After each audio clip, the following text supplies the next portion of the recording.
Good morning, officer. How are you?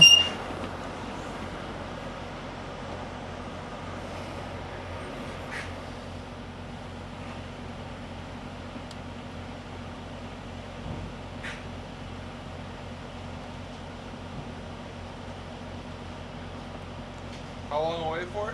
I was away for 5 days. Okay. Anything returning? None. You didn't buy anything over there? No, officer. What's in the trailer? It's MGuard 2831. Okay. What's that for? I'm not sure, but I'm taking it to Hamilton. Okay. But it's a non-hazmat chemical.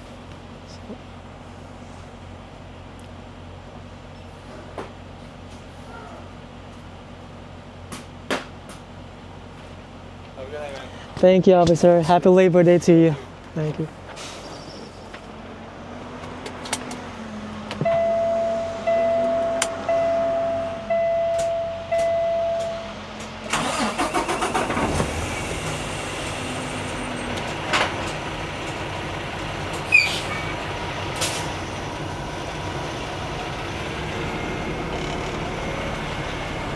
Check ko pala yung passport.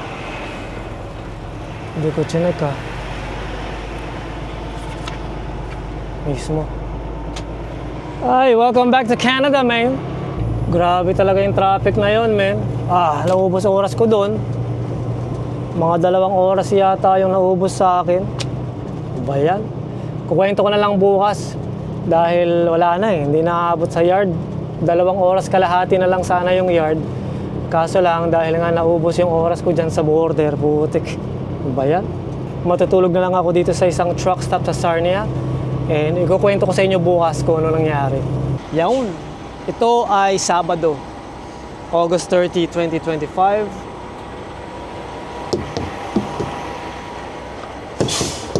At dito na nga ako natulog sa Flying J, Sarnia. Flying J ito eh. Exit 25. Dito sa Highway 402. Dahil nga, grabe. Ubos oras talaga kagabi, man. It was the worst day of my life. Wow, may ganon. Hindi naman parang sa buong taon na to, ito yung pinakamalalang nangyari sa akin sa trabaho. Sasabihin ko sa inyo kung bakit. Parang sinumpa yung araw kahapon. Pero, like I said, nung nananalangin ako kagabi bago matulog, kasi po gabi-gabi akong nananalangin, at sabi ko sa Panginoon, hindi po ako nagko-complain. Pero sobra po yung nangyari kahapon. Pero nagpapasalamat po ako at ligtas po ako nakarating dito sa truck stop. Tsaka nakapag-pick up ako ng maayos. Ay puti! Nag-bounce yung pa ako. Ay, yung martilyo dito. Ayos na. So, yun. Hindi ako nagko-complain, pero ibang klase talaga yung nangyari kahapon, men. Grabe. I'm telling you. Sobra.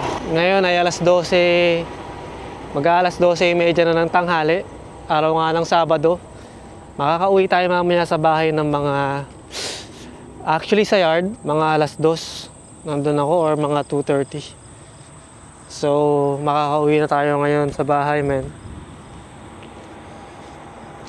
Ay, ang ganda ng panahon. Parang hindi ganun kainit, hindi rin malamig. Saktuhan lang, men. Sa sobrang laki ng lote na to, ng truck stop na to, kagabi, hindi ko alam kung saan ako magka-park. May mga nakaparadang mga truck. Hindi lang ako nakaparada dito. Kagabi, puno dito. Actually, merong isa dyan. Tapos dito, halos puno. Pero ang daming bakante. May paro-paro. At ako na lang yung natirang mag-isa dito. Nakita nyo naman. Sa area na to, ako na lang natirang mag-isa. Grabe. Ibang klase, no? Pero anyway, ano bang ginagawa ko? Balik na tayo sa truck. At ikukwento ko sa inyo ng mabilis lang yung sumpa. Parang isinumpang araw. Gora na tayo, men.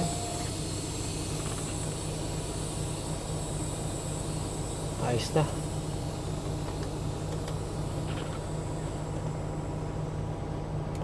Testing our brakes.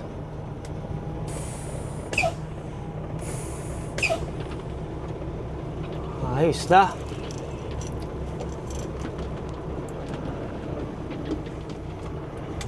Thank you Lord for thank you Lord for the safe stay, no? Safe night and peaceful sleep. Grabe, ang lawak ng truck stop na to, men. Talagang ikaw ang mag-iisip. Hindi ka makapagpili ng spot. Sobra. Wala naman masyadong araw. Ush, alikabok. Ano ba yun? Smoke machine to si Pete, eh. Actually, lahat ng truck ganyan. Yung usok po na yon, yun po yung tinatawag naming cut off ng aming air tanks. Dahil kapag umabot na sa 125 to 130 PSI, usually depende sa pagkakalibrate ng air dryer or governor, ang nangyayari, sorry. Ang nangyayari, nagka-cut off po yung ating mga air tanks dahil once na lumagpas ng 145 PSI, yung tangke mo, yung secondary, tsaka yung primary, tsaka wet tank na tinatawag, pare-pares na yun eh. Yung primary po, yun po yung syempre, primary tank ng truck. Ngayon, secondary, tsaka yung wet tank or supply tank na tinatawag, isa na lang po yun. Meron na lang po siyang compartment. Kumbaga, hindi na siya isang tangke, meron siyang compartment. So, ngayon, ang nangyayari ay kapag umabot na sa 125 na or 130 PSI, yung pressure sa loob ng tangke, ang ginagawa ay kina-cut out niya. Uy, nag-alarm na yung cellphone. Kina-cut out ng governor yung hangin. Kapag ang tangke mo ay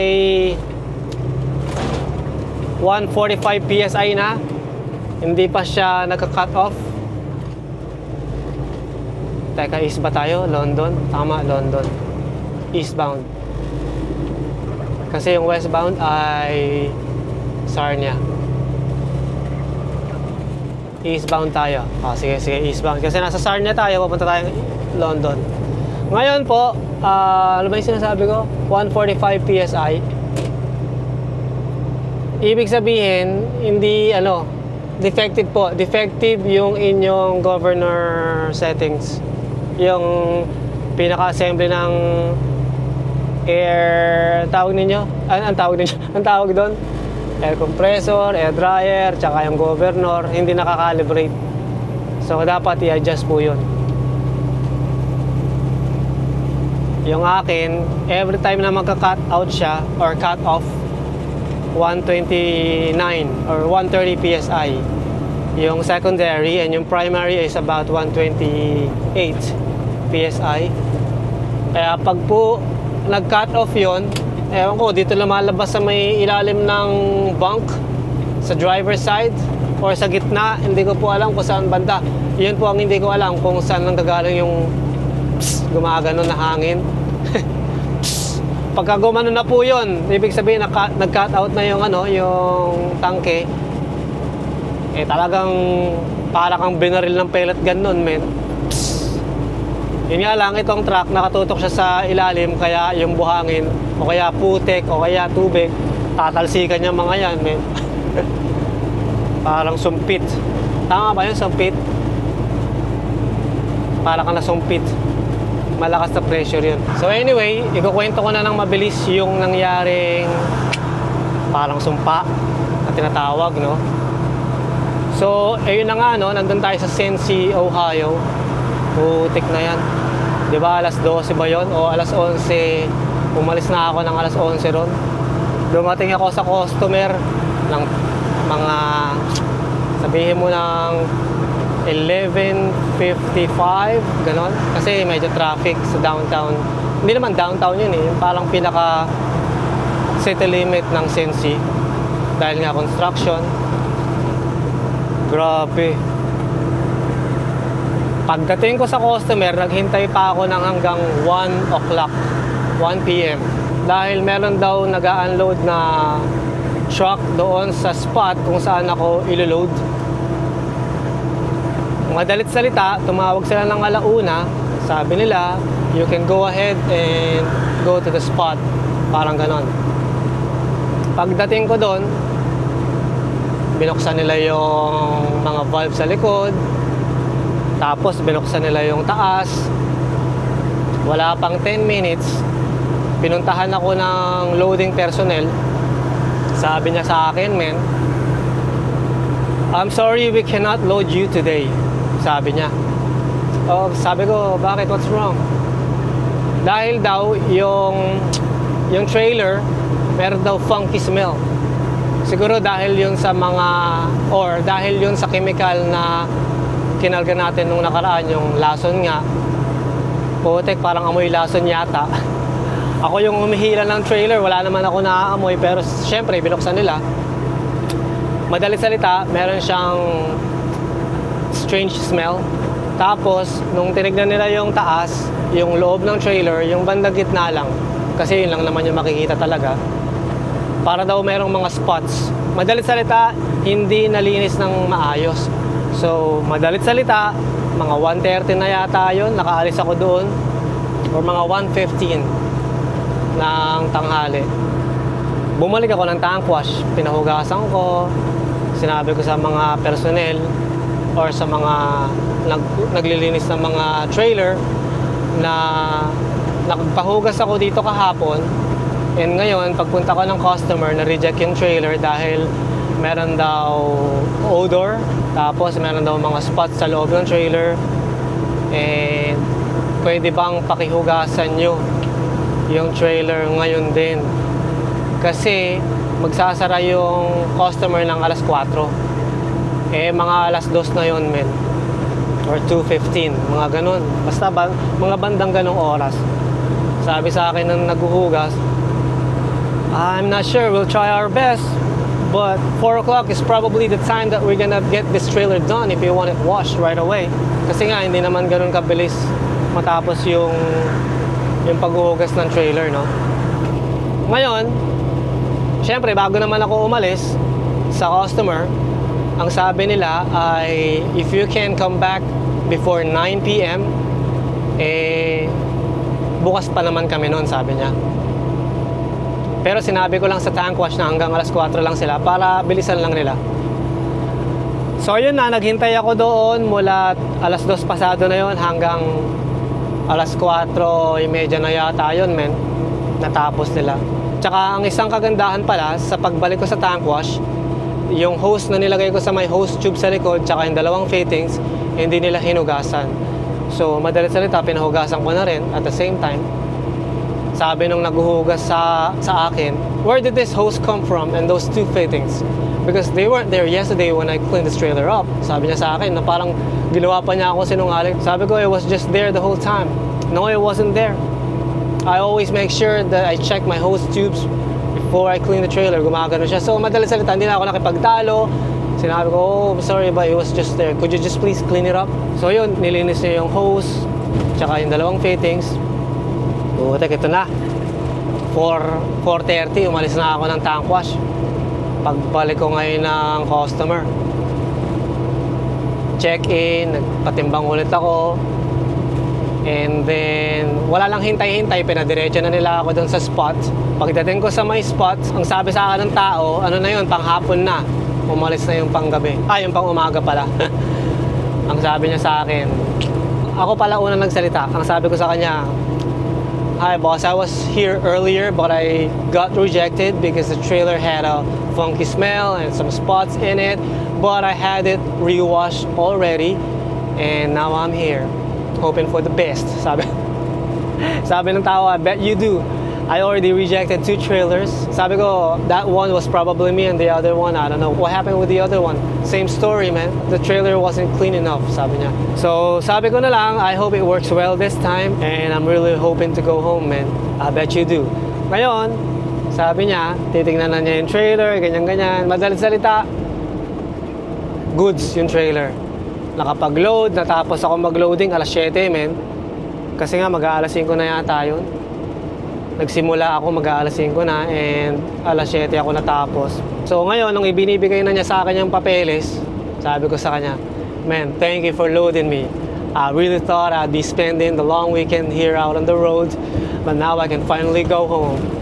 Sabi niya, we try our best to keep you rolling, man. Sabi niya, ayos na. So ngayon, ang natitirang oras ko na lang noon kasi nga alas 10 pa ako yata nagsimula mag on duty at alas 7 na yon. Pero nag-split na ako ng hours, so meron pa ako natitirang 8 hours and a half nung umalis ako sa customer. And luckily yung border ng Sarnia ay mga 6-hour drive lang. Heto na yung icing on the cake na tinatawag, or cherry on top. Putik. Yung huling-huling exit dun sa may Interstate 94, traffic. Stop and go. Stop ng 15 minutes, go ng 2, not even 2 minutes, man. Gapang. Pagdating ko doon, meron pa akong 2 hours and 30, mga ganon. Gapang-gapang, oh. Titignan ko ngayon yung oras ko sa may Canada. Meron pa naman akong plus 2, so 4 hours and a half. Grabe, sobrang traffic. Siguro ano lang yon, mga 2 milyahe lang. Yung simula ng traffic hanggang doon sa pinaka-border. Ngayon, ang nangyari, kinokontrol ng toll booth yung mga truck na pumapasok papunta sa, or packet sa bridge. Kasi, kinalaunan, ang nalaman ko, nakita nyo naman sa intro, parang 4 booth yung bukas. 4 lang yung officer na nagtatrabaho. Madalit salita, lahat ng mga truck nag-uuwian na dahil nga long weekend. Nakapag-pick up nga sila ng Friday. Lahat kami nag-pick up ng Friday para makauwi, and then Tuesday delivery. Nagkasabay-sabay lahat. Yun, na-traffic kaming lahat. Pagdating ko sa Tulay, yung pinaka-border ng Canada tsaka US, 30 minutes na lang natira sa aking oras. Yung 2 hours and a half naging 30 minutes na lang. Grabe. Yung 30 minutes na yon, hindi ko na kailangang hintayin pang makaabot ako sa immigration officer. Kasi siguro aabutin pa ako ng another 40 minutes. Doon pa lang ako sa gitna ng Tulay, men. Kaya kong palitan yung aking logbook ng Canada hours, pero hindi ko ginawa. Hinayaan ko siyang automatic na magpalit. Kasi nga, nandun na rin naman ako sa pinaka-peak ng Tulay. At yun na yung border. Magpapalit na rin naman. And then, lo and behold, 20 minutes na natitira sa akin. Bigla na lang naging 2 hours and 20 minutes. So, nagpalit siya ng automatic. And hindi na ako kinabahan. Yun nga lang, hindi na ako makakarating sa yard dahil yung yard mula doon sa Tulay mga 2 hours and 40 minutes. So mabibitin ako ng 20 minutes, kaya minabuti kong matulog sa may truck stop sa may Sarnia, yung exit 25. Ito pa nga yung nangyayari. Yung mga truck driver, 3 lanes po yung Tulay, dapat sa kanan ka lang. Kanan ka lang. Kasi nga, kinokontrol na yung traffic, no? Talagang parang yung weight limit ng Tulay siguro. Kung tutuusin, ang limit siguro is sabihin mo ng example lang, ilan ba yan? 1 million pounds, parang ganon. Yung isang linya na yon sa 3 lanes na yon, sabihin na natin na puno ng truck yon, mga 1 million or mga 800 million pounds or mga 800,000 pounds yung kabuuan ng linya na yon. Ngayon, kung gagamit ka ng middle lane, which is yun yung ginagawa ng ibang truck drivers, talagang nandun sila sa middle lane, di lumagpas na sa 800,000 kasi nga puno na yung right lane, magdadagdag ka pa sa middle lane, di baka ma-reach na yung weight limit. Doon pa lang sa bukana nakalagay yung right lane, green, yung trucks, no, yung picture ng trucks. Sa gitna, merong truck na na picture pero naka-X. Sa kaliwa naman kotse. So dapat lahat ng truck nasa right lane lang talaga. Mga pasaway na driver, men. Alam nila yung picture na yon, alam nila yung sign na yon, pero hindi nila pinapansin. Wala silang pakialam. Hindi na nila nire-respeto yung road sign. Marami talaga or talamak na talaga yung mga truck driver na hindi rin may respeto sa mga road signs na tinatawag. And I feel sorry for them, man. Naiintindihan ko naman kung bakit nila ginagawa yun kasi nga nung habang traffic kami kanina or natatraffic kami, 2 lanes naman yung truck, no? Bago dumating sa toll booth, nakita ko yung isang logbook ng isang truck, parang 36 minutes na lang yung natitira sa kanyang libro or yung oras. Naiintindihan ko naman, pero meron namang mga exceptions yung mga officers na kung biglang nagkaroon ng ganyang klaseng back-up na hindi mo naman inaasahan, kahit ma-violate mo yung hours of service, meron ka namang reason. As long as you stop at the nearest stop or truck stop or rest area, you should be good. Sasabihin mo lang na, officer, biglang nagka-traffic. Malay ko bang traffic? Wala namang construction. Pero sobrang dami lang ng truck and nililimit lang nila yung mga trucks sa tulay. Kaya na-traffic po kami, naubos yung 2 oras ko. And as you can see, tumigil naman ako sa pinaka-closest truck stop. Diba? Meron kang valid reason. Nasa pag-explain mo lang yun sa officer na manghuhuli sa'yo kung paano mo ipapaliwanag kung ano yung nangyari. Hindi kagaya ng iba na talagang binaviolate nila yung hours sila para lang makauwi o para makapunta sa pupuntahan. Sorry po sa mga tinatamaan, pero yun po yung realidad. Kasi nga, di ba, medyo stricta sila sa hours of service and minsan kulang talaga yung oras. Lalo na kapag na-traffic ka na detour, tapos mga iba't ibang klaseng weather conditions, mga accident, di ba? Parang hindi inaasahang mga pangyayari.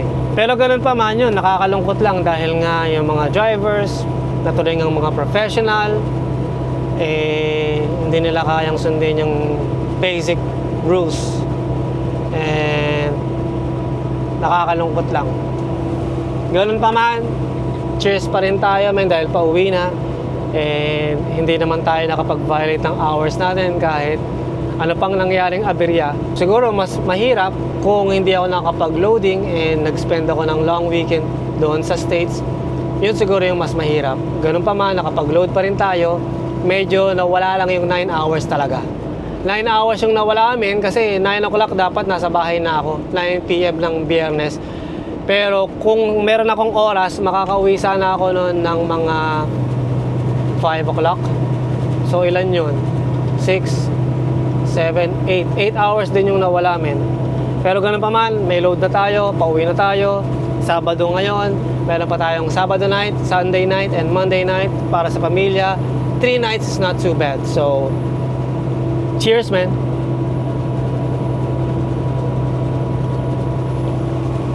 Tapos nga, Martes yung deliver nito sa Hamilton and kailangan ko na rin maghanap ng parking dahil September 1 po yung palugit nila sa yard namin na kailangan umalis na raw kami sa parking doon. So, temporarily, mag-park muna ako siguro sa Walmart malapit sa bahay hanggang sa makahanap ako ng parking ni Pete. Anyway, papakita ko ng mabilis sa inyo kung ano yung nakikita ko ngayon. Ang ganda, diba? Sobra. Green na green pa ngayon pero malapit ng bare months. Sobra. Ganda ng panahon.